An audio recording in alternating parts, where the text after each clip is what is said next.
director ejecutivo de Ediciones Ignacio Carrera Pinto. Es un tremendo placer y me llena de alegría el poder realizar este segundo lanzamiento virtual en la historia de la editorial. Y en esta ocasión, tal como el título lo señala, el lanzamiento corresponde al libro El funcionalismo, de Guillermo Izquierdo Araya, de el autor de esta casa y a la vez director de contenidos de la editorial, don Carlos Videla. También quiero agradecer la participación en este magno evento de don José Ignacio Vázquez, quien es abogado, ministro del Tribunal Constitucional de Chile, profesor de Derecho Constitucional y Ciencias Políticas de la Facultad de Derecho de la Universidad de Chile. También nos acompaña en esta oportunidad don Erwin Robertson, quien es director de la revista Ciudad de los Césares.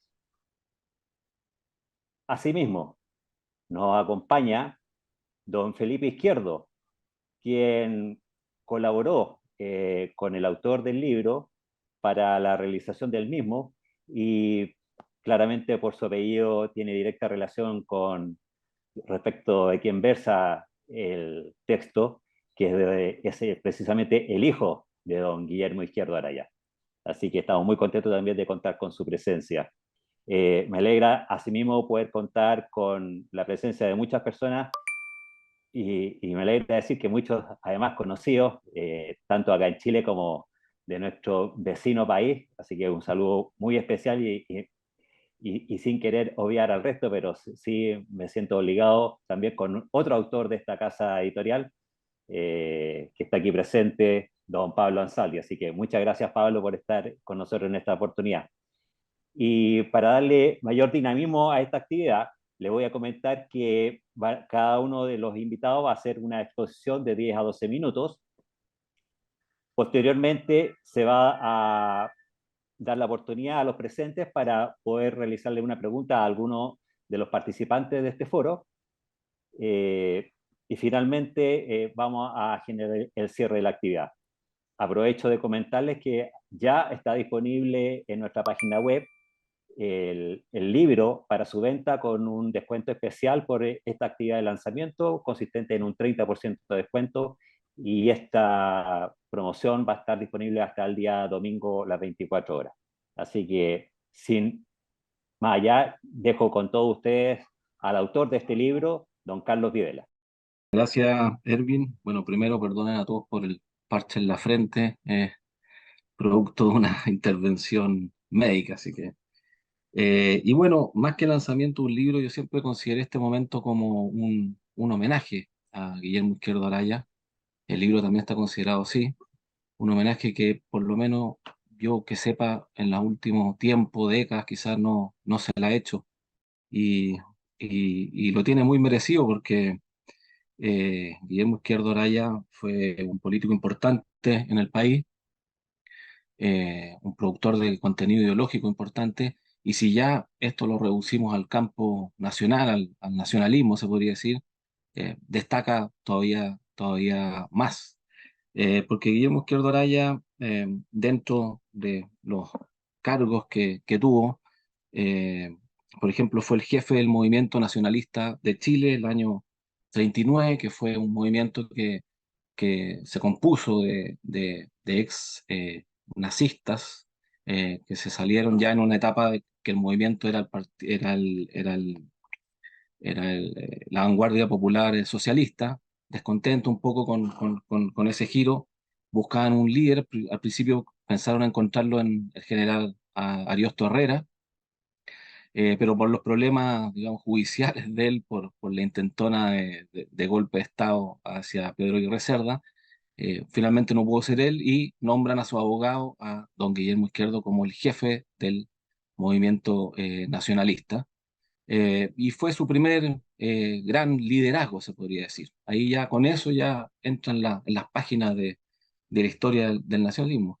Después fue uno de los líderes de la Unión Nacionalista, que fue una agrupación que sintetizó grupos dispersos y especialmente al movimiento nacionalista y a la vanguardia popular. Eh, Eso fue un par de años, ellos heredaron algunos diputados, así que eh, también fue ahí un líder importante.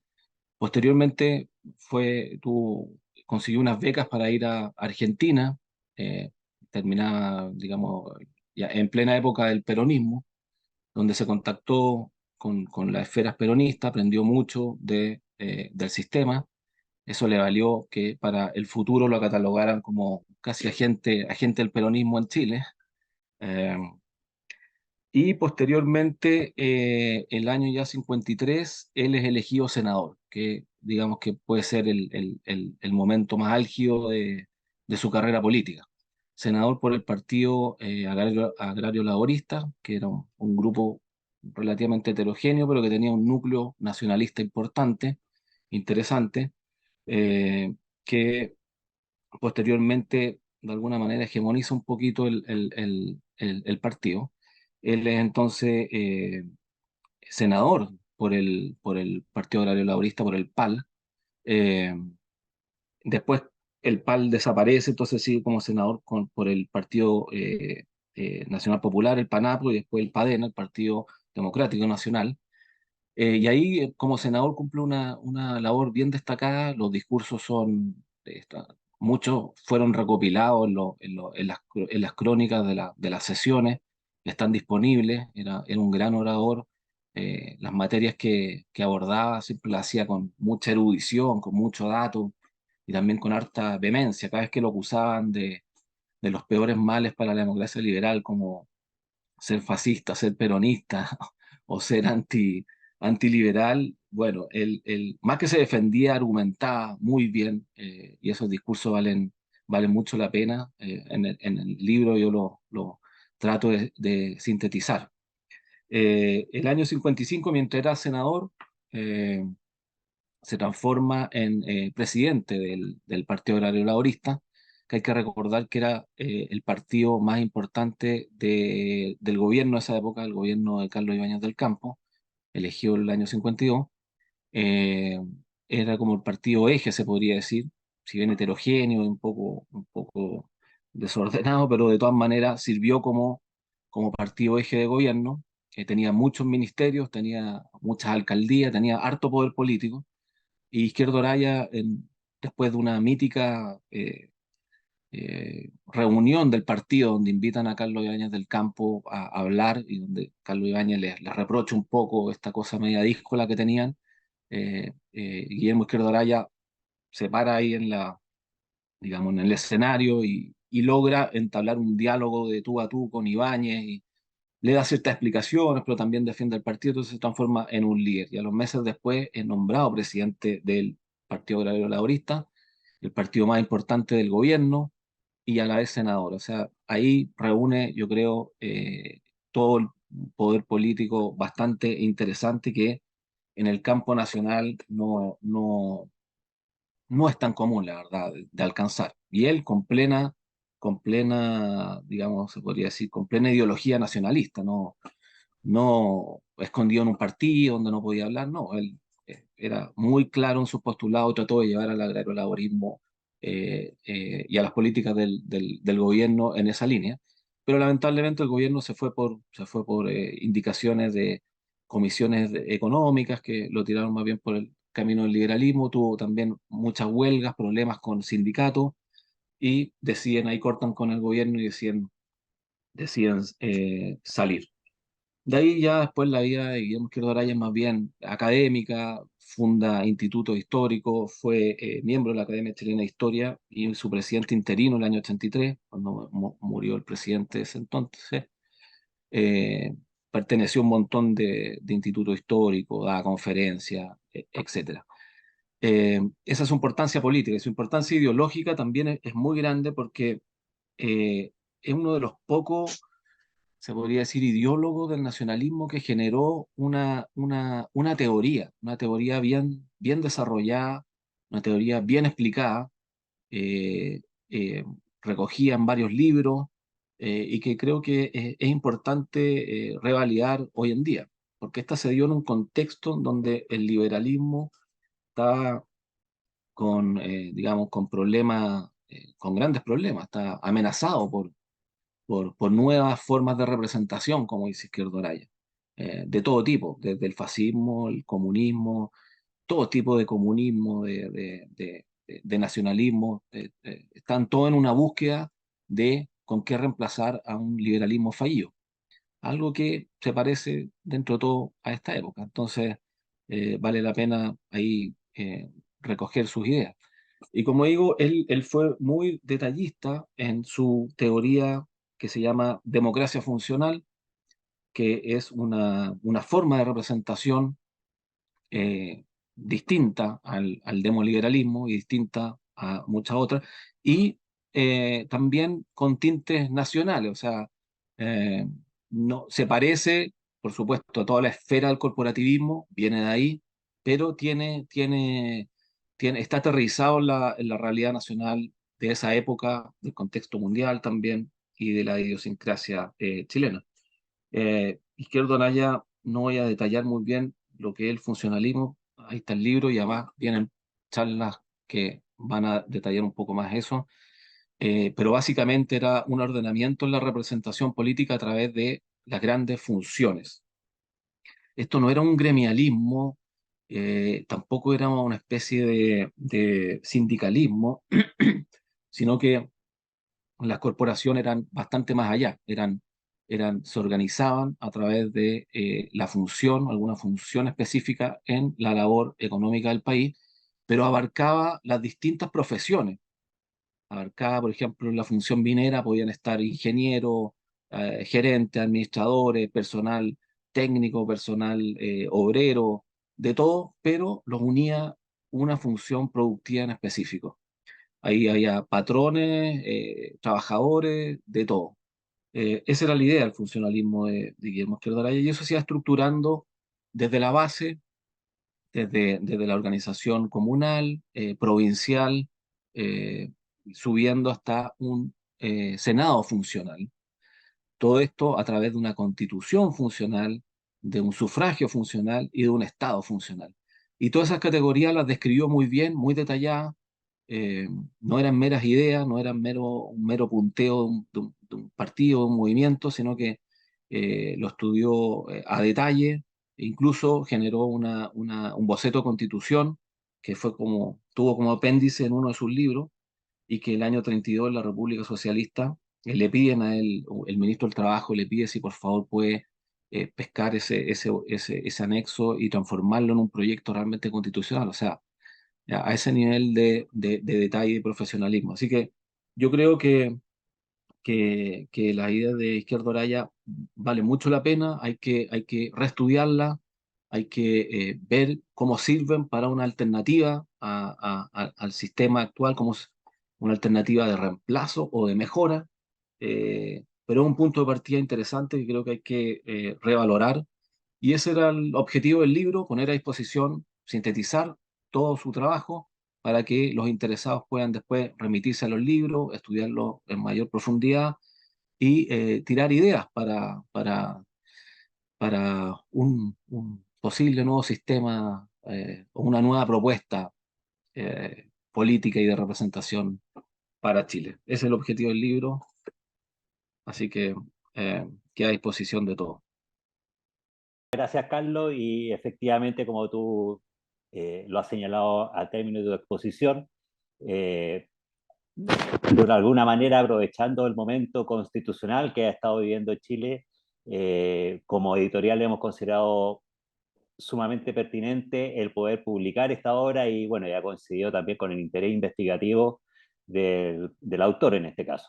Así que vale la recomendación de lectura del texto y que muy bien este texto, como también otros que seguramente se vendrán a futuro, podrán servir como material de consulta y esperamos también de alguna manera como alguno de los pilares que en un futuro constituya un nuevo ordenamiento constitucional si el país así lo estima necesario.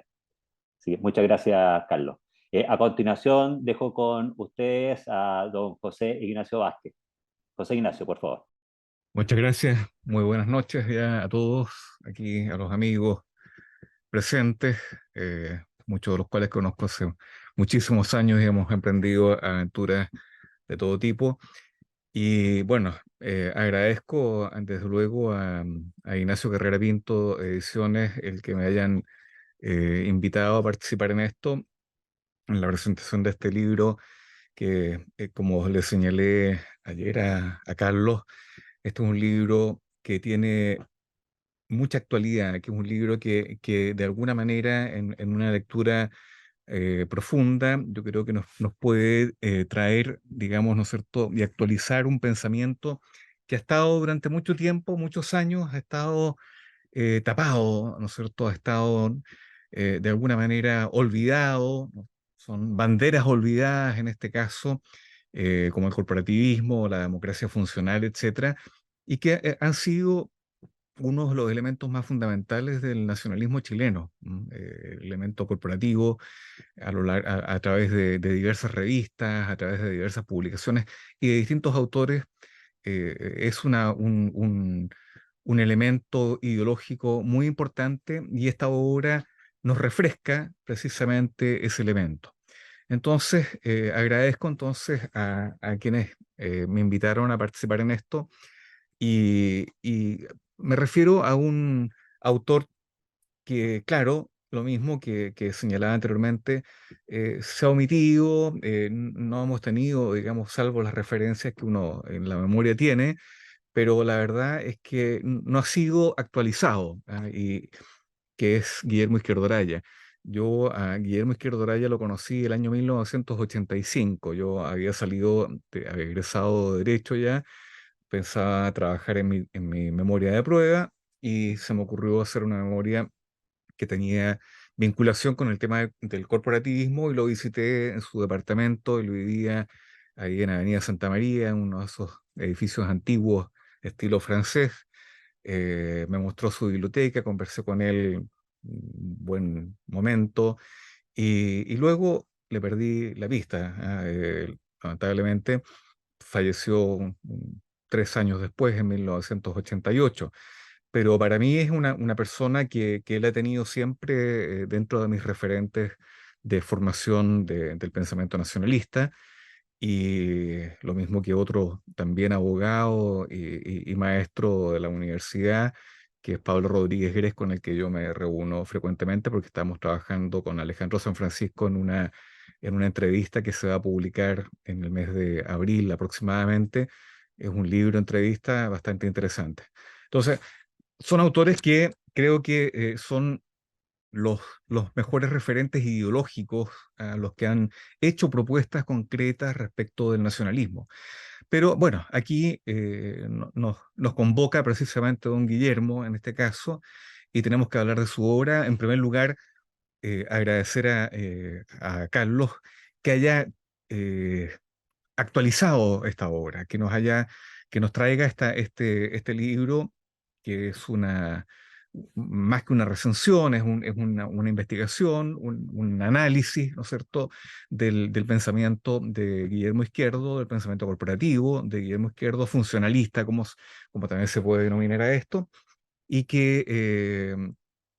y por lo tanto, digamos, nos pone acá en un momento determinado de nuestra historia, como es todo el tema constituyente chileno, nos trae una alternativa, nos pone delante una importante alternativa, que es la alternativa que desarrolló durante muchos años y de manera muy seria, muy coherente, muy científica incluso, Guillermo Izquierdo. Guillermo Izquierdo, sabemos, ¿no es cierto?, él nació a principios del siglo XX, pero tiene una formación primero como estudió en el Instituto Pedagógico, estudió desde luego en un liceo emblemático como el Instituto Nacional, de manera que su formación de élite propiamente tal, educacional, etcétera, no social, sino que educacional, es muy relevante el haber estudiado en ese instituto que hoy día está muy venido a menos precisamente por las reformas educacionales introducidas por el socialismo en los últimos años. Pero el Instituto Pedagógico de Chile, digamos, le dio forma lo transformó en un profesor de Estado en materia de historia y geografía, fundamentalmente, y luego opta por estudiar o terminar sus estudios de Derecho en la Facultad de Derecho de la Universidad de Chile. Y termina y egresa en 1900, cerca de las cercanías de 1930, con una memoria de grado que realmente es un verdadero tratado. Para una persona que simplemente está egresando y para una tesis que es de pregrado, la verdad es que la obra del régimen representativo es una magna obra, una obra completísima, que denota, ¿no es cierto?, un esfuerzo enorme de detalles, etcétera, que solamente es posible encontrarlas más que en un mero manual de derecho público, derecho político, derecho constitucional. Es posible encontrarla a veces en un tratado propiamente tal de derecho público o derecho constitucional.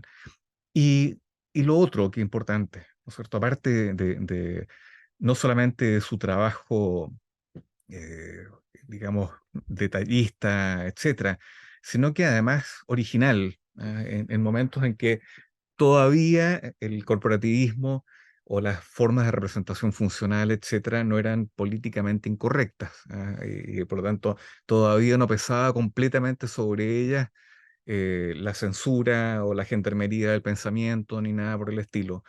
Pero la obra nos trae y nos lleva por un camino, sobre todo en el segundo tomo, de una actualización del pensamiento de ese momento, del pensamiento de la teoría política, de la ciencia política, muy interesante, porque año 30, prácticamente año 1929-1930, esta obra se publica en 1931 y ya analiza el fenómeno del sovietismo y el fenómeno del fascismo, todavía no plenamente desarrollado constitucionalmente o institucionalmente en Italia, pero es un estudio en su segundo tomo extremadamente exhaustivo sobre eso. ¿Ya? Toda la obra a la que me estoy refiriendo es una obra extremadamente exhaustiva en su análisis. Yo soy profesor de Derecho Constitucional y la verdad es que cuando yo tengo estos libros también, ¿no es cierto?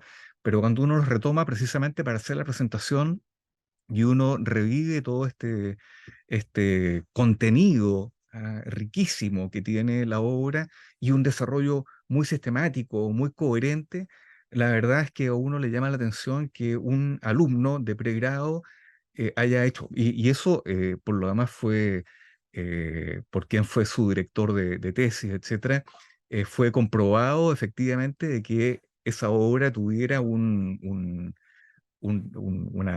coherencia, una consistencia, mejor dicho, ¿no es cierto?, en cuanto a la investigación.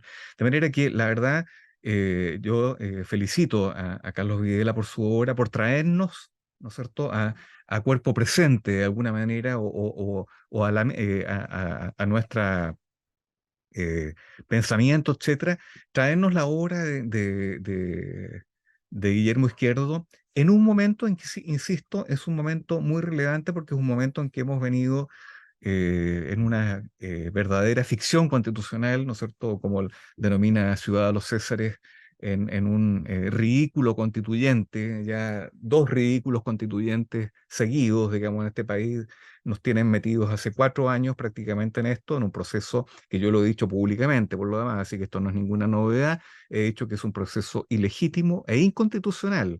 Reforma constitucional inconstitucional y un proceso ilegítimo producto de la violencia que lo impulsó. Pero dado que se ha venido a cuestionar el sistema político, etcétera, esta obra a nosotros nos pone un desafío, a quienes estamos detrás de estas ideas. Nos pone el desafío precisamente de poder nuevamente empezar a pensar y a desarrollar investigación y estudios al respecto, actualizar el pensamiento de Guillermo Izquierdo. Creo que es tremendamente relevante la obra, Carlos, porque traes un material que no puede quedar simplemente en la mera historia del pensamiento político o del pensamiento jurídico. Es una obra de mucha actualidad. Yo invito realmente a todos los que están acá a leer la obra. Y luego, porque lo interesante es que lo que hace Carlos es simplemente, ¿no es cierto?, en gran medida, es resumir ese pensamiento, darle una coherencia, presentarnos ese pensamiento en dos obras fundamentales, perdón que tengo puesto el cronómetro para que no me pase, así que ya me di cuenta que estoy a los 10 minutos, pero básicamente eso. Entonces, el desarrollo, lo que es propiamente tal, la obra de Guillermo Izquierdo, es una obra que se desarrolla, la obra, mejor dicho, de Carlos Vidal, una obra que se desarrolla presentando el gobierno representativo, los elementos fundamentales, nación, Estado, soberanía, constitucionalismo, etcétera, todo lo que es en el fondo el desarrollo del pensamiento de derecho político, fundamentalmente, y luego la democracia, la racionalización de la democracia, que es la otra hay otras obras que uno va descubriendo y que empieza a buscarlas, El mundo sin paz, por ejemplo, ¿no es cierto? O bien otro que es Derecho y Política, que es un libro escrito en el año 45, que posteriormente me parece que se reedita, pero El mundo sin paz, que es un libro también interesante sobre fascismo y corporativismo, sobre fascismo y nacionalismo. Probablemente es una obra que se escribe en el momento en que aparte de su formación corporativista, formación corporativista, funcionalista, etcétera, va de alguna manera introduciéndose en el ámbito del nacionalismo. Ha descubierto el nacionalismo, ya descubrió el corporativismo y se introduce en esto que es el nacionalismo y en consecuencia esas dos corrientes van a converger en el pensamiento de Guillermo Izquierdo, que lo van a llevar desde luego a tener roles importantes en movimientos nacionalistas chilenos, en la Unión Nacionalista, en el Movimiento Nacionalista de Chile, etcétera, vinculado también en los años 60 a Jorge Prat Echaurren, otro gran nacionalista, ¿no es cierto? Entonces, yo realmente lo que quiero en estos pocos minutos es resaltar esto, ¿ah? Resaltar que esta obra que nos entrega, que nos dona nuestro amigo Carlos Videla es sumamente importante. Es sumamente importante porque nos entrega un desafío una bandera que hay que tomar y continuar y profundizar. ¿Ah? Yo lo asumo así, Carlos, lo hemos conversado estos temas, ¿no es cierto? Pero creo que el corporativismo hoy día, frente a la profunda crisis de la democracia liberal, más que crisis, creo que es una democracia que está acabada con la élite actual. Esa democracia requiere precisamente un saneamiento, requiere una renovación profunda y en consecuencia requiere de pensamientos, no simplemente ideas viejas en odres nuevos, sino que ideas tradicionales, ideas de siempre, ideas perennes, como el corporativismo, que es mucho más antiguo que desde luego la partitocracia, etcétera, y actualizarla y traerla a tiempo presente y, y y de alguna manera comenzar una vez más a difundirla, a difundirla. Creo que la crisis profunda de la democracia liberal requiere hoy día alternativas, ¿ya? Y esta es la gran alternativa, en la forma en que, desde luego, actualizada, podamos ponerla en vigencia nuevamente.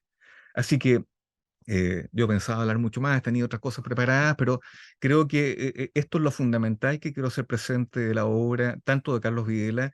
Yo hace un tiempo atrás escribí, soy un gran seguidor de un gran pensador, un jurista alemán que es Carl Schmitt, y luego de un encuentro que tuve con Günter Maschke, que fue uno de sus principales estudiosos, etcétera, en Alemania, escribí un pequeño articulito que se llamaba Un encuentro con dos hombres notables. De alguna manera, Carlos, esta obra es un encuentro con dos hombres notables, que uno eres tú, que has traído a Guillermo Izquierdo, y el otro es, por supuesto, el gran maestro, porque es un maestro, el gran jurista, es un gran jurista, el gran constitucionalista, no liberal, ¿ah? Es un constitucionalista que le quita al liberalismo, desarma al liberalismo, devela, ¿ah? Devela en el sentido como una especie de Carl Schmitt, ¿ah? Devela en el sentido de que rinde al liberalismo frente a una alternativa seria, vigente, válida, como es el corporativismo. Eso es, muchas gracias. Muchas gracias a ti, José Ignacio, por esta espléndida exposición. ciertamente quedamos con gusto a poco todos los presentes y me valgo de esta oportunidad de alguna manera dejarte comprometido para poder realizar posiblemente y ojalá pronto una presentación más a fondo y poder aprovechar todo lo que tú tenías preparado. Así que te dejo comprometido desde ya. Eh, Así que muchas Encantado. gracias por estar presente. Lo sé, José Ignacio, lo sé muy bien. Quiero aprovechar, antes de dar y presentar a nuestro siguiente invitado, anunciar que en el segundo trimestre de este año vamos a publicar el libro El Gobierno Representativo, volumen 2, Fascismo y Sovietismo. Eh, Aprovechando también algunos comentarios de José Ignacio, hacemos este anuncio para que estén atentos a este futuro lanzamiento. Se vienen muchas novedades este año y también de autores nacionales, lo que nos deja, pero muy, muy contentos de poder seguir difundiendo a los autores chilenos. Bien, a continuación dejo con ustedes para seguir profundizando en el pensamiento de Guillermo Izquierdo Araya a don Erwin Robertson. Erwin, por favor. Saludos a los amigos y a todo el público presente.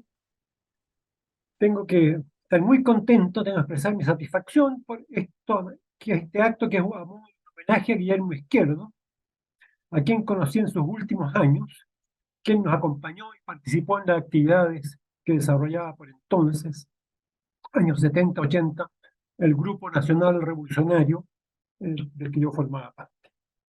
Asimismo, tengo que sumarme a las felicitaciones a Carlos Videla y a ICP por traer de nuevo ante nosotros la figura de este maestro, esto con la publicación de este libro. Ahora bien, yo, puesto que el libro publicado aquí se llama El funcionalismo, de Guillermo Izquierdo Araya, hay que hablar un poco sobre lo que es el funcionalismo, que es otra manera de decir corporativismo o democracia orgánica. El corporativismo, para darle este nombre, como todos saben, es una teoría antigua y también multifacética, muy variada. Aunque hay toda una noción corporativista del pensamiento alemán, básicamente el corporativismo que conocemos se actualiza en el fines del siglo XIX, el siglo XX, se actualiza en algunos círculos católicos, algunos círculos que operan al interior de la Iglesia Católica, y la jerarquía eclesiástica en algún momento vio con buenos ojos esta teoría. Eso se puede evidenciar, por ejemplo, en la encíclica Quadragesimo Anno de 1931. Junto a este corporativismo católico existía un corporativismo laico, no quiero decir de una vertiente más bien sociológica. Esto se encuentra registrado, por ejemplo, en el libro de Gonzalo Fernández de la Mora, Los teóricos izquierdistas de la democracia orgánica. Hay otro libro de ICP u otras editoriales amigas. Pero en los años 30 había prácticamente dos modelos de corporativismo. Todavía diría yo que este corporativismo laico o izquierdista en cierto sentido es lo que se encuentra en la obra de Óscar Álvarez Andrews, que trabaja paralelamente a Guillermo Izquierdo sobre el tema. La aquí citada obra de Guillermo Izquierdo, El Gobierno Representativo de 1931, la obra de Álvarez Andrews sobre el funcionalismo es de 1932, o con muy poca diferencia de la anterior. Eran los mayores pensadores de este corporativismo en su vertiente laica o de izquierda, por así llamarlo. Pero claro, en Chile era más conocido y que tenía más ecosocial, tal vez, el corporativismo en los círculos católicos, expresado, hablando de los años 30, de revistas como Estudios, por ejemplo, dirigida por Jaime Eizaguirre, y recogida por un partido católico desgajado del Partido Conservador, como era la Falange Nacional. Y otros partidos. Al ser interesante registrar la lista de los partidos políticos chilenos que en algún momento adoptaron parcial o totalmente el corporativismo como un programa. Bueno, pero en los años 30, digo, había dos modelos de corporativismo. Dos modelos que desde Chile se podía mirar, y de otros países del mundo, por supuesto, se podía mirar con interés. Uno el modelo portugués, el vetusto modelo portugués, que parece que nació siendo vetusto, en el país más pobre de Europa, un país agrario y atrasado, ¿cierto? El bueno de Oliveira Salazar quiso dar una constitución corporativa a su país. No sé realmente qué se puede decir de ese corporativismo portugués. Y de la misma manera, en Austria la dictadura social cristiana del Partido Popular, el famoso canciller Dollfuss, ¿no es cierto?, también se estableció un régimen corporativo.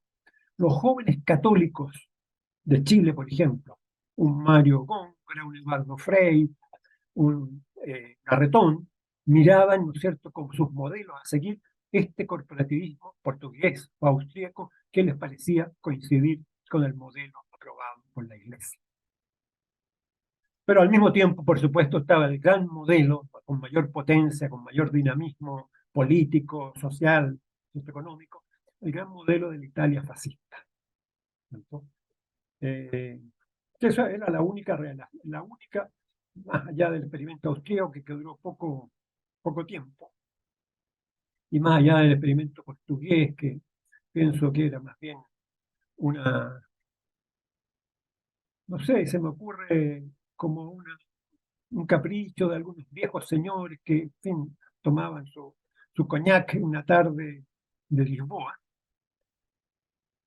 No lo conozco, a lo mejor estoy siendo injusto con este venerable modelo. Pero ciertamente el modelo fascista era el modelo importante de realización corporativa. Si bien había quienes, como los jóvenes católicos de Chile, se escandalizaban un poco ante la fuerza que tenía el Estado en la organización corporativa. Pero esos eran los modelos, y por supuesto estaban todas las discusiones teóricas que fueron muy abundantes, bien izquierdo, excepto y en todos los países del mundo. En Chile también, año 41, se tradujo y editó una obra muy importante, El siglo del corporatismo, así llamada, ¿cierto?, de un autor romano que fue ministro de Finanzas de su país, un economista importante en su tiempo, El siglo del corporativismo de Mihail Manoilescu. Otra obra que tal vez convendría editar por las editoriales que están prestas a correr riesgo con esta literatura peligrosa. Y tal vez lo de Manoilescu fue el tratado, por lo menos disponible en español, más completo de corporativismo, más sistemático. Habría que considerar todo lo que se escribió en Italia también a propósito de las realizaciones concretas del régimen, ¿no? Esas son menos accesibles, aunque hoy día también se podrían tener presentes. Pero bien, aquí habría que observar un punto, ¿cierto?, un punto importante, lo que llamaría yo la doble cara del corporativismo. Esa doble cara porque tiene una vertiente del corporativismo que no es del todo, diría yo, propicia para una reconstrucción política de un Estado. Esto ya lo decía, bueno, José Antonio Primo de Rivera en España hablaba de que esto del corporativismo eran buñuelos de viento, buñuelos de viento. ¿Qué es el corporativismo? Decía, ¿qué solución da, por ejemplo, a los problemas internacionales? Y el mismo Mussolini advertía, hablando de la realización corporativa italiana, advertía que para una plena realización corporativa había varios requisitos. Se requería un partido único que pudiera disciplinar las fuerzas del trabajo y de la producción. Y eso no basta, decía, se requiere también un estado de alta tensión ideal, el espíritu que anime a todas esas fuerzas productoras, ¿cierto?, encuadradas en la organización corporativa.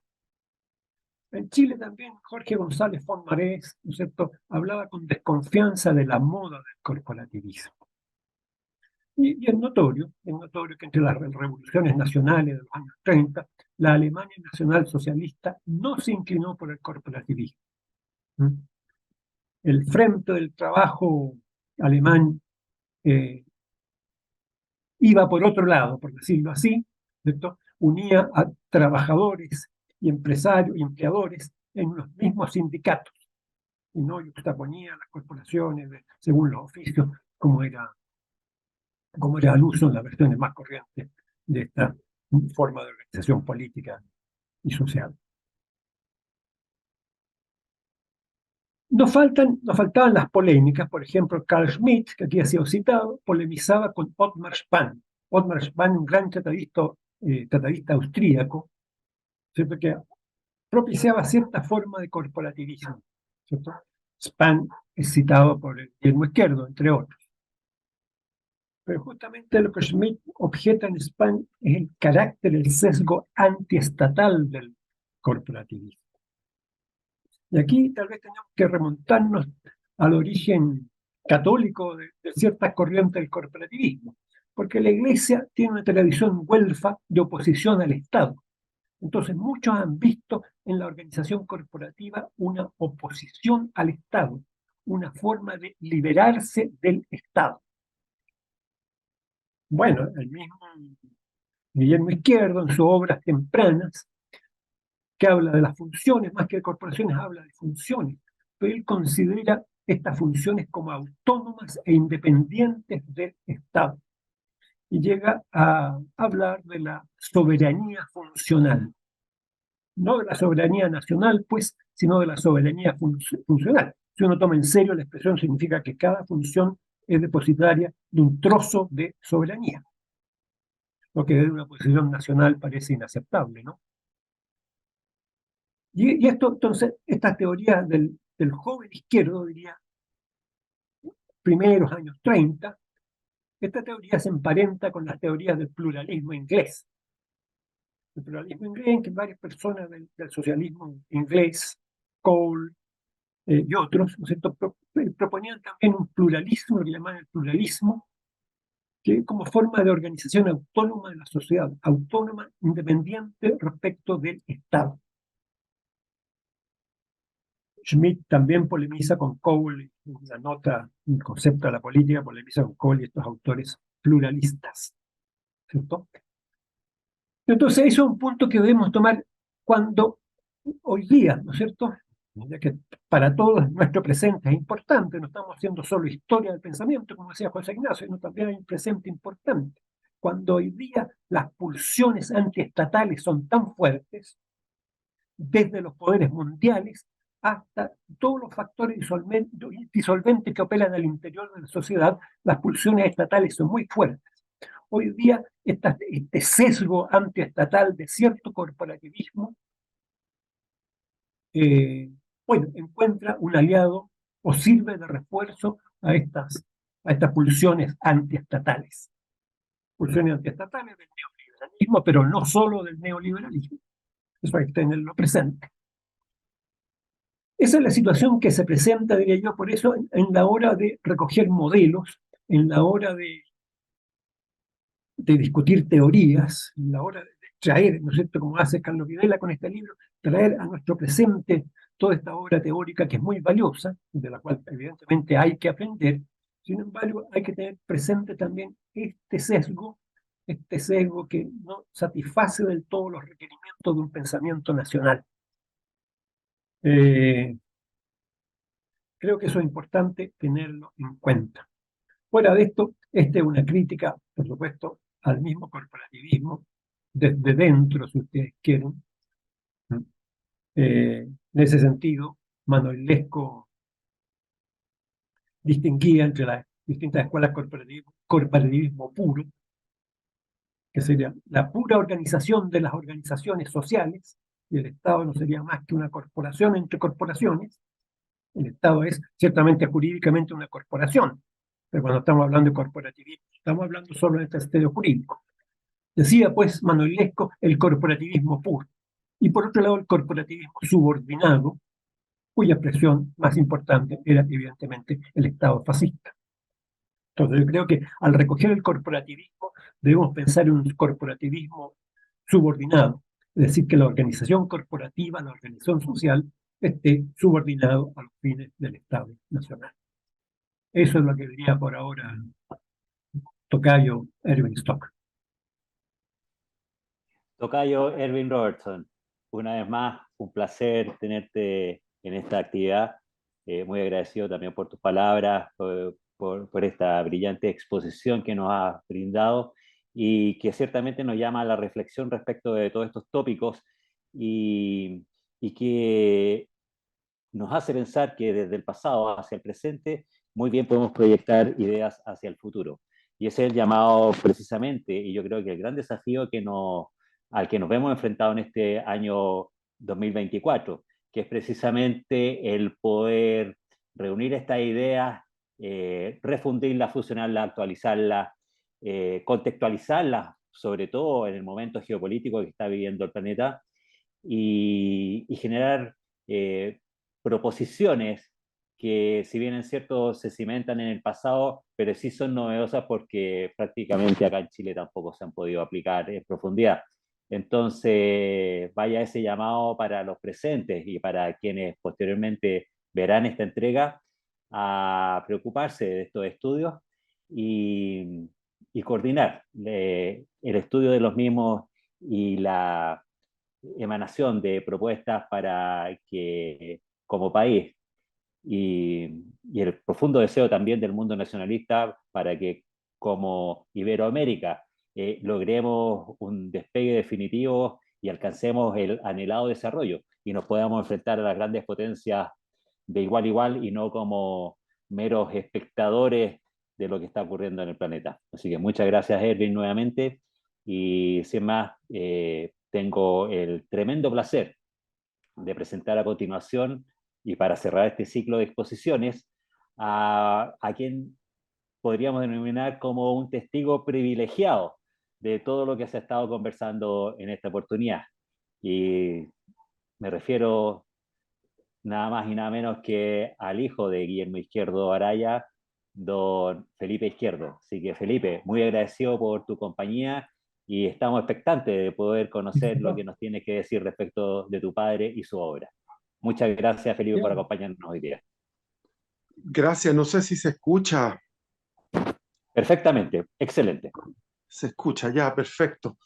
Bueno, ¿qué voy a hablar después de estas exposiciones de estos personas tan doctas que me dio admiración? Ahí, Juan Ignacio se llama él, y Ervin, los dos, y Carlos Videla. Eh, Me siento pequeño al lado de esas exposiciones. Es un tema que, si bien yo toda mi vida, desde niño, escuché hablar de todo esto, quizás por la distancia que tenía con mi padre, que mi padre me engendró a los 60 años, y él era como para mí era como un abuelo, entonces eh, nunca me metí en el tema eh, eh, doctamente, como ahora lo estoy haciendo. Primera vez en mi vida, a través del libro de Carlos Videla, he podido entender el gobierno representativo, porque cuando yo era joven me bajaba curiosidad y pescaba el libro de mi padre, el gobierno representativo, lo leía y no lo entendía y estaba en otra cosa. Entonces, es una síntesis muy buena, por ejemplo, de lo que los libros, el gobierno representativo, racionalización de la democracia, la regionalización, política de derecho, hasta incluso se dedica a ver, y me parece increíble porque lo hace todo, porque al final hasta Formación Ciudadana, que era un libro de divulgación, un libro que hizo mi padre como profesor, que era profesor de historia y educación cívica, ese era el título que tenía. Entonces él, yo lo acompañaba en el auto a repartir los libros de Formación Ciudadana, que es el último texto que él escribió. Después escribió otros textos pequeños, pero Carlos se dedica a ver todo, o sea, no deja nada. Es economía política, que escribió con Guillermo Gandarillas. Entonces todo eso realmente a mí, yo más que hablar doctamente, puedo hablar desde la emoción, porque casi me producen lágrimas de ver que alguien pudo hacer este trabajo, que lo merecía mi padre y que yo he ido valorando a través del tiempo, la personalidad de él, que era una personalidad completamente intachable. Yo lo he dicho en mis videos, yo tengo un canal de YouTube donde digo que él teniendo derecho a 3 jubilaciones, la de profesor, donde él ejerció durante 50 años, como abogado que había ejercido durante 40 años, haciendo muchísimas obras de caridad, porque él trabajaba como abogado sin cobrar sus honorarios y tenía la jubilación de parlamentario, esas 3 jubilaciones, y él renunció a 2 de ellas con mi madre, que estaba totalmente en desacuerdo, pero él decía, yo no quiero sacar tanta plata del Estado. Y cuando estuvo, por ejemplo, exiliado o relegado en Iquique, yo después llegué a Iquique en unas circunstancias en mi juventud, encontrarme con gente que se acordaba todavía de él. En fin, era un hombre que yo de niño nunca, jamás, y lo trataba de hacer de niño, tratar de dormirme cuando se terminaba de escuchar el tecleo de la máquina de escribir. Y nunca pude hacerlo.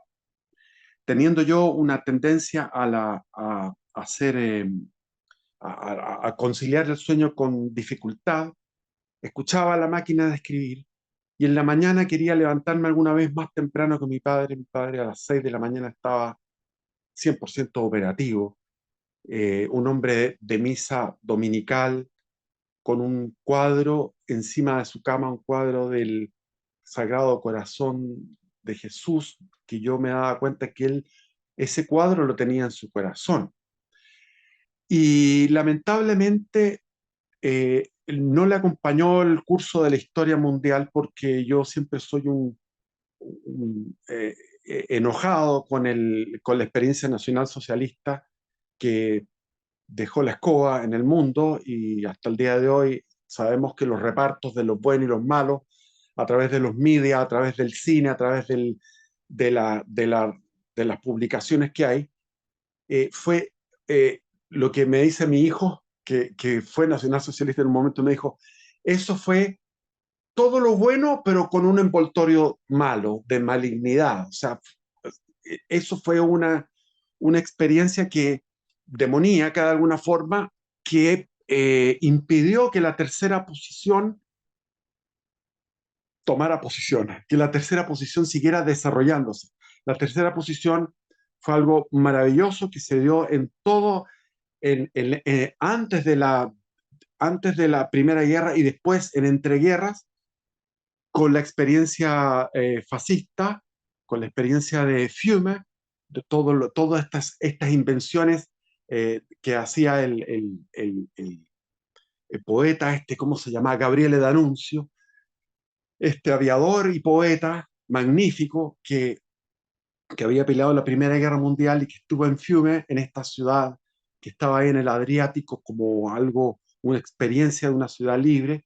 Ahí inventa todos estos, esta poética, este ritual de belleza, de belleza fascista, y, y, y finalmente todo lo que fue la marcha de las camisas negras, todo lo que fue esta organización. Yo soy de la idea de que el corporativismo, pensado como lo pensaba mi padre en su primera etapa, antes de declararse nacionalista y de fundar el movimiento nacionalista, cuando lo hablaba teóricamente como una alternativa constitucional, como una racionalización de la democracia, yo sinceramente no lo veo así, no creo que sea posible. Yo creo que tiene que ser, que puede realizarse como se realizó en Italia, con un gobierno autoritario y con un partido que sea la expresión de un ethos, de un ideal y de una estética también, porque esa era además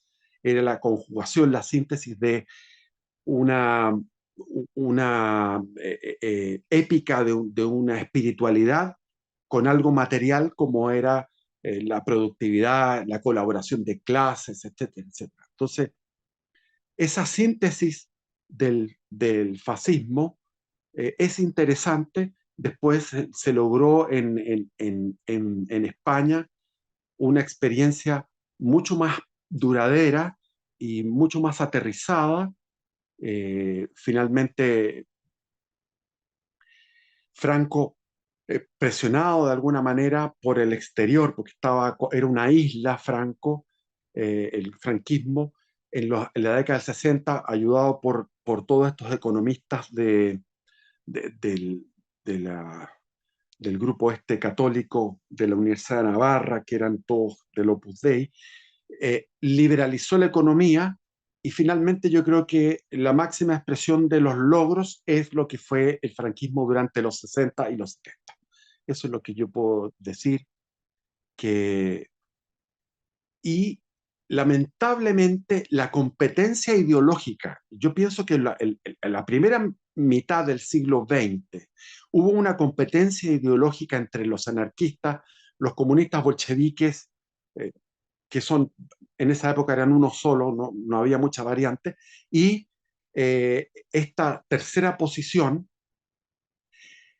estábamos ganando en algunos frentes, como se ganó en España, como el mismo Olivera Salazar, en Hungría, en Rumanía, en Grecia, etc. Había llamémoslo la internacional de la tercera posición. Lamentablemente se dio la guerra con la gran, perdónenme la expresión, cagada que se mandó el Führer.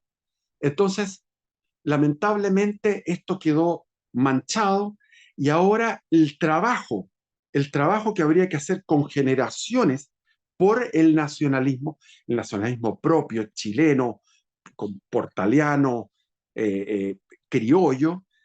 Ahora estamos con el problema de la inmigración masiva, estamos con el problema del narcotráfico, de la delincuencia y de estos 5 millones de chilenos que están obnubilados como zombies por ideologías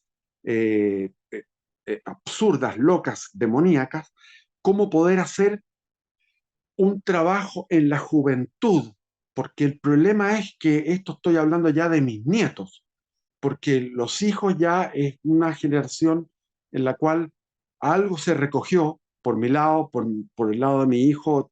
Tengo 6 hijos, de los cuales hay algunos que han agarrado algo, pero ahora son los nietos, y en los nietos yo lo veo súper difícil.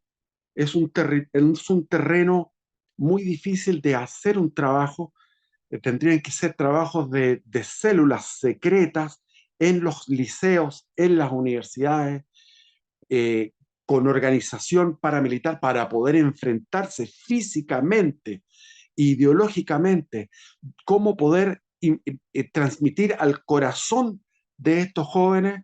Es lo que yo trato de hacer en mi canal, lo trato de hacer y he tenido buena recepción de jóvenes y tengo público joven y ese es el futuro. Bueno, no sé si hablé demasiado ya. En absoluto, Felipe, muy agradecido por tu participación hoy día y por habernos aportado esta especial visión de tu parte, como dije en tu presentación, como testigo privilegiado de haber compartido, más allá del ámbito ideológico, por supuesto, sino que en el ámbito familiar y todas esas relaciones y dinámicas que se generan en el seno familiar. Así que para nosotros también es muy grato poder haber tenido tu participación hoy día y por supuesto que nos compromete también a seguir con esta gestión de rescate que hemos venido desarrollando en Ediciones ICP, así como hemos rescatado Don Diego Portales, por ejemplo, de Benjamín Vicuña Maquena. Próximamente tenemos otros títulos también de esta línea de rescate historiográfico que estamos realizando en la editorial. Y por supuesto que la figura de Guillermo Izquierdo Araya no puede ser otra que una gran personalidad que hay que traer al presente y sus ideas fusionarlas con el actual acontecer y proyectarlas hacia el futuro, idealmente dentro de un ámbito de estudios académicos serios y muy posiblemente en un centro de pensamiento. No quiero ser infidente, pero me parece Bueno, que por ahí tienen que irse bien. desarrollando las ideas hacia futuro. Bien fundamentadas, bien estudiadas y con un nivel académico que permita proyectarlas hacia el futuro. Así que muchas gracias, Felipe. Gracias. Y antes de terminar, queremos dar la oportunidad a los presentes para poder realizar alguna pregunta a nuestros invitados. Y mientras tanto se genera esa dinámica, hay una pregunta acá por interno que se le ha dirigido a Carlos Videla.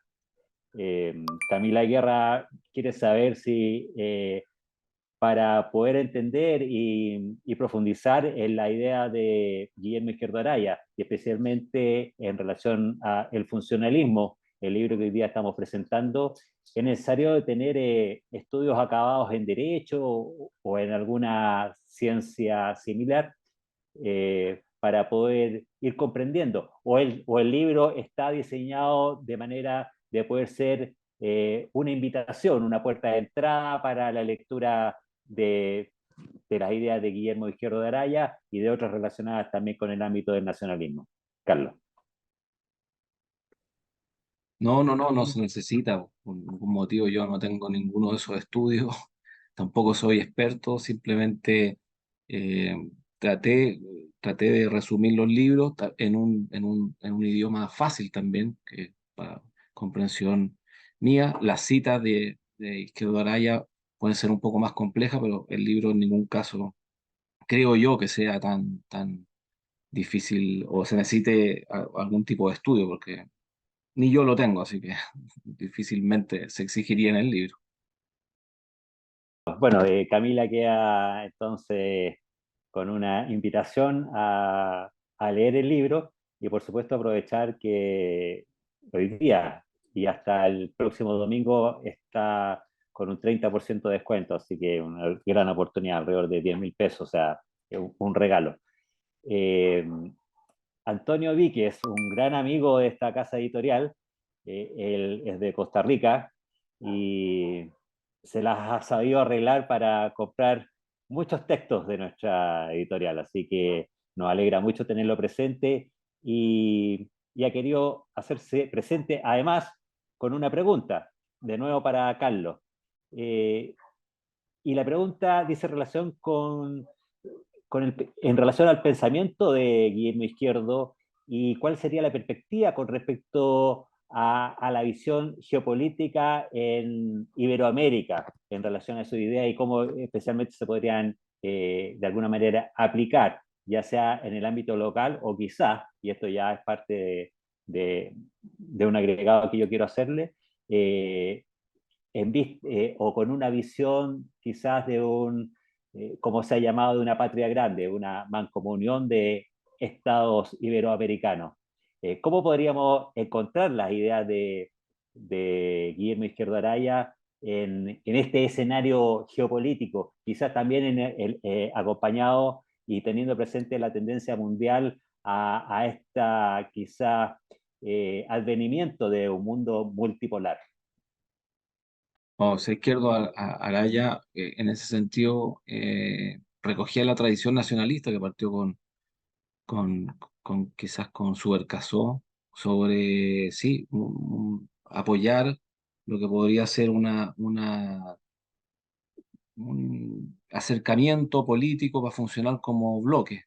Él fue muy cercano a las ideas de Perón, de hacer de ir avanzando en ese tema y, y ¿cómo se llama? Lo acusaron mucho de eso, ser pro-argentino, qué sé yo. Pero fíjate que es curioso que una vez que cae Perón y que él no ve, y que él no ve posibilidad de que los gobiernos, los distintos gobiernos del continente, que de alguna manera tenían estas ideas, que el año 52, más o menos por esa época, muchos presidentes eran militares con idea algo de tercera posición. Una vez que pasa esa época, claro, ahí se pone, por ejemplo, un poco más polemista con el tema de límites de Argentina y cosas, cosas así, porque ya no están los gobiernos que están orientados a un boceto, se podría decir, de patria grande. Entonces, él está de acuerdo, pero de la mano de, por lo que yo infiero, de la mano de gobernantes que trabajaran en esa unión de forma real y verídica, y no como mera estrategia. Y bueno, y lo otro, que él se puso un poco, como digo, polemista con el tema argentino de límite, pero igual siempre decía que, y citaba creo que a Bolívar, que decía que para lograr esa unión, primero había que saldar todos los problemas limítrofes y tener todo eso bien claro para desde ahí poder estructurar una unión un poco más política, sin tener ahí nada pendiente. Eso podría decir que lo que yo recogí de los libros. Muchas gracias, Carlos, y espero que nuestro gran amigo Antonio haya quedado satisfecho con la respuesta. Hay otra pregunta, no está dirigida a nadie en Bien. especial, pero voy a permitir yo justamente hacerle el pase a José Ignacio. Dinos, por favor, José Ignacio. Sí, no, hay un tema que se le olvidó a Carlos mencionar, pero que él lo trata en su libro, que es una introducción que hace una obra de un autor, Antonio Vitini, que se publicó el año 38. El libro se llama Panamericanismo o Zollverein Americano, y que tiene un prólogo precisamente de Guillermo Izquierdo, y que en él plantea precisamente una especie, una suerte de nacionalismo continental, ¿ah? Dice, un nacionalismo con sentido restaurador de todos los valores autóctonos capaces de dar a las naciones de América Indoibérica una fisionomía propia que pueda permitirle crear la verdadera independencia moral, espiritual, económica y política de esta parte del mismo. Nacionalismo patrio y nacionalismo continental o americano no se oponen. Eso es un tema relevante, pero que da, digamos, la configuración actual de tantos regímenes diferentes, etcétera. Obviamente que no puede haber una unidad en un sentido moral, espiritual, económico ni político hoy día, ¿ah?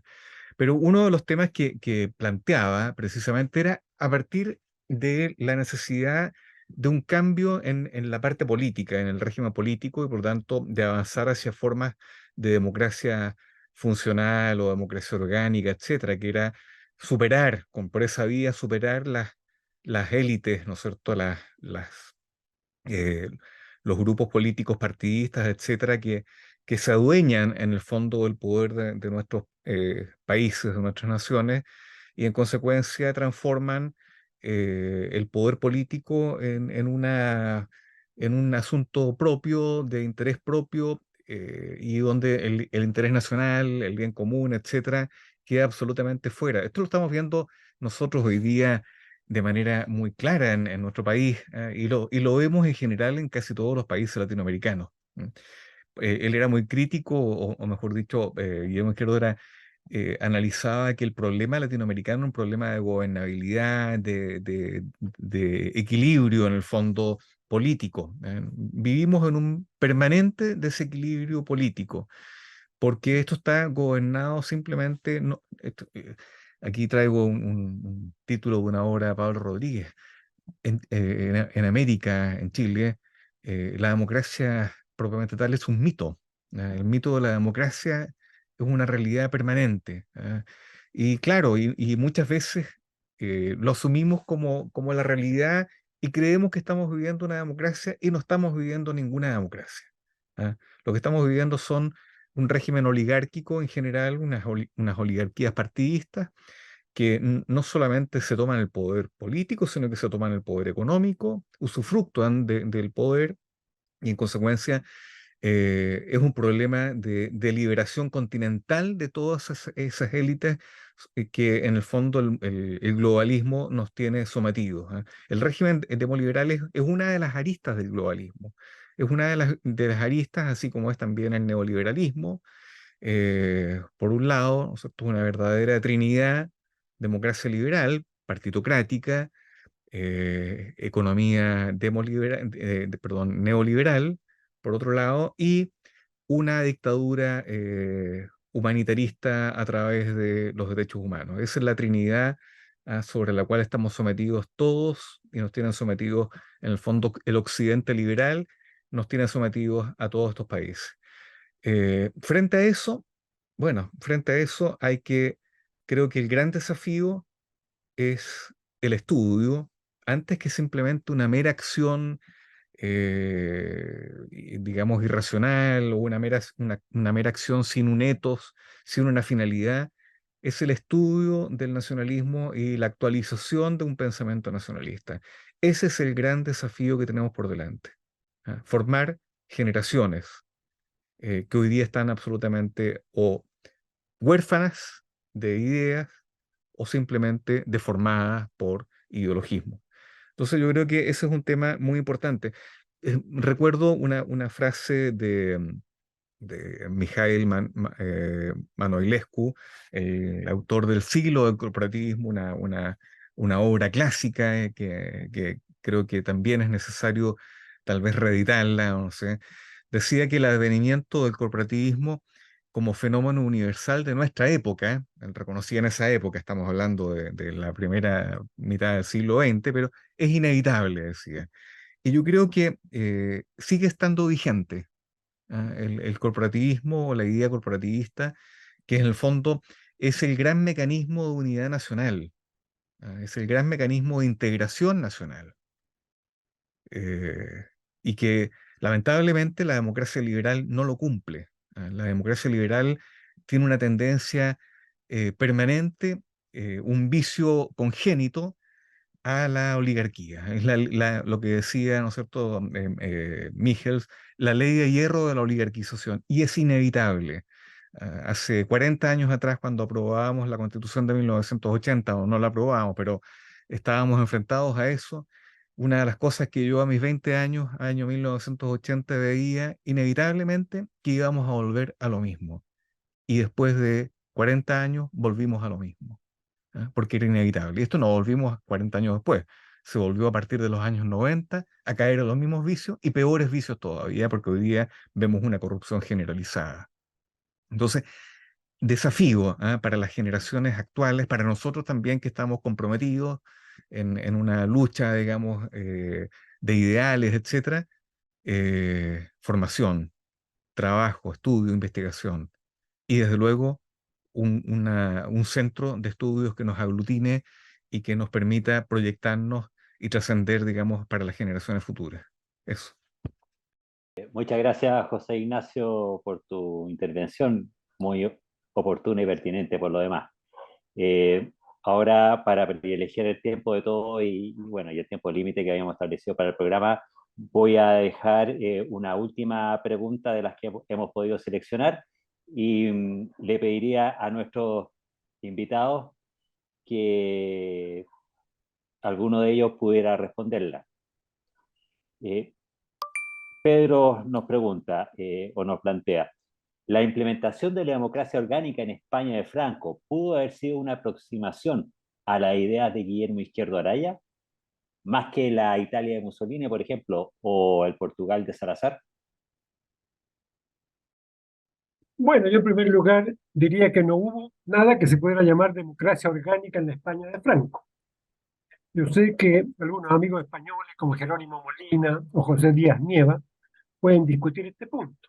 Pero me parece que si la palabra democracia orgánica, por sus dos componentes, democracia y orgánica, tiene algún sentido, ese sentido no se encontró en la España de Franco. Y ciertamente la España de Franco puede haber tenido muchos méritos en algunas realizaciones, no lo vamos a discutir, pero no era ni seguía el modelo de Italia fascista, tampoco seguía el programa revolucionario de Falange, cosa más que evidente. Y por supuesto, Franco era un estadista con cierto sentido de las realidades, menos se iba a inspirar en su vecino portugués. Así que diría que no, las cosas van por otro lado. Perfecto. Ya, y voy a usar de la buena voluntad de nuestros invitados. Y esta sí que es la última. Eh, ¿En qué otros autores nacionalistas o movimientos nacionalistas podemos encontrar el funcionalismo? En caso de haberlos, ¿los desarrollan siguiendo una especie de tradición funcionalista o simplemente rescatan esa idea? Y con esto cerramos. Erwin, por favor. Sí, bueno, mira, para no irnos tan atrás, ¿no es cierto? En Italia contemporánea, por lo menos mientras existió el movimiento social italiano, el MIS, ¿cierto? Funcionaba como parte de la organización de este movimiento, el Instituto de Estudios Corporativos, dirigido por Gaetano Rassi, y este instituto produjo mucho material, muchas obras, una obra de Rassi en 2 tomos que se llamaba La Società Corporativa, ¿cierto? Tratando de actualizar el pensamiento corporativo. Quien quiere estudiar seriamente el tema debería remitirse a los trabajos del Instituto de Estudios Corporativos de Roma. Eso es lo que diría. Muchas gracias, mi estimado Erwin. Ya nos encontraremos vía indirecto, espero que sea pronto. Bueno, sin alargar más la sesión de hoy día, queremos expresar nuestra satisfacción y le doy la palabra a José Ignacio, por supuesto. Adelante, José Ignacio. Gracias, Erwin. No, simplemente para complementar algo, hay una larga entrevista a Guillermo Izquierdo hecha precisamente en la revista Dimensión Histórica, está en la web, una revista de historia. Es una larga entrevista hecha a Guillermo Izquierdo el año 86, si mal no recuerdo, por Erwin Robertson y por Pedro Anovíes. ¿Ah? Que creo que es interesante también tenerla presente para estos efectos. ¿Ah? Y hay algunas de las obras que uno puede encontrar de Guillermo Izquierdo también en la web. Y se pueden bajar por internet algunas. El drama de Chile, por ejemplo, se puede bajar, es un discurso en el Congreso bien interesante. Y sobre corporativismo, hay muchas obras que se pueden buscar, están las obras de Sergio, hay un trabajo de Sergio Fernández Riquelme, un español, sobre corporativismo en España, etcétera.